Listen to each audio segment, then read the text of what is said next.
Bismillahirrahmanirrahim, teman-teman sekalian. Alhamdulillah.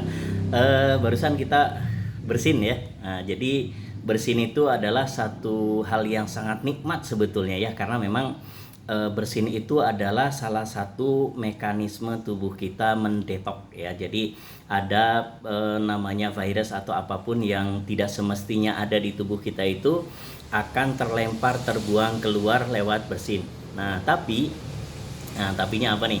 Nah, tapi bagi teman-teman yang kebetulan punya penderitaan saraf kejepit, ya saraf kejepit ini beda lagi ceritanya ya. Berdasarkan pengalaman kami, beberapa klien kami yang punya masalah saraf kejepit, nah ternyata bersin itu bisa menjadi satu pembangkit sensasi rasa sakit yang tidak bisa diungkapkan dengan kata-kata ya. Jadi rasa sakitnya itu masya Allah luar biasa sakit sekali ya. Bahkan ada yang sampai seharian itu harus bed rest total gitu ya, nggak bisa ngapa-ngapain gara-gara saraf kejepit plus bersin. Nah jadi apakah nggak boleh bersin?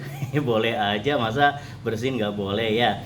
Nah terus gimana nih tipsnya supaya bagi penderita saraf kejepit ini tetap aman meskipun dia bersin gitu ya. Jadi yang pertama adalah stretching, yang kedua adalah dipijat dengan PTB, dan yang ketiga itu bisa mengonsumsi herbal yang bisa meredam rasa sakit. Nah misalnya apa? Bawang putih ya.